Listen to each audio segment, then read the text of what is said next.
Une exposition conçue pour chanter, mais aussi danser sur les tubes qui ont conquis les cœurs au-delà des frontières de l'Algérie. Retour d'abord aux sources du rail, à Oran, où ce chant populaire ancestral s'enracine avec l'exode rural colonial de l'entre-deux-guerres. Hommage aux pionniers, sans oublier les voix féminines. Les patronnes du rail sont plutôt des femmes, puisque ce sont elles dans les cénacles privés, sur les toits terrasses ou dans les mariages, à l'abri des regards, qui pouvaient, tel un blues de l'Oranie, raconter leurs désirs, leurs malheurs, leurs douleurs. Le chant des médarates, poésie mi-sacrée mi-profane du quotidien, dont s'inspire la légendaire Chera Rimiti, reine-mère du rail. Chera Rimiti, qui va être quasiment la première à enregistrer, notamment en France, des titres, des classiques populaires, mais aussi des créations féministes qui vont raconter le désir charnel, l'amour, mais aussi la colère de ces femmes qui sont parfois des cœurs délaissés.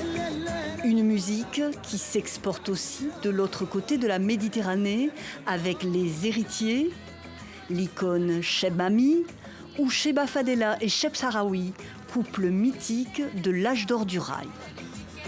Des jeunes générations aux carrières internationales qui renouvellent le genre dans les années 70-80 avec de nouvelles sonorités plus jazz, pop et rock. Rana Rail est vraiment le groupe emblématique du rail électrifié. C'est eux qui ont vraiment apporté ce côté massif, arrangeant. Ils aimaient le rail et ils ont pris une guitare, ils ont eu un son un peu rock, parce qu'à l'époque, ils écoutaient tous un peu les guitaristes américains. C'était Led Zeppelin à l'époque, donc ils essayaient de se rapprocher aussi. Pour Areskid Ries, enfant de l'immigration, l'un des ambassadeurs mythiques demeure Khaled, révélé en 86 avec le Gratin du Rail à Bobigny, en banlieue parisienne, au premier festival dédié à cette musique. À l'époque, il n'y avait pas de groupe de rail en France. C'était très rare. On avait ce sentiment de pouvoir exister. Il nous a donné ce sentiment de pouvoir appartenir à une société aussi, à travers la musique. L'époque de l'exil pour de nombreux artistes algériens durant la décennie noire. L'exposition célèbre aussi le crooner du rail, Cheb Asni, resté au pays.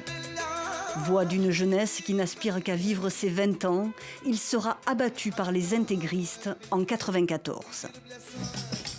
Les années 90 et le retentissant Didi de Khaled, suivi du concert 1, 2, 3 Soleil en France, marqueront le firmament d'une musique inscrite depuis 2022 au patrimoine mondial de l'humanité.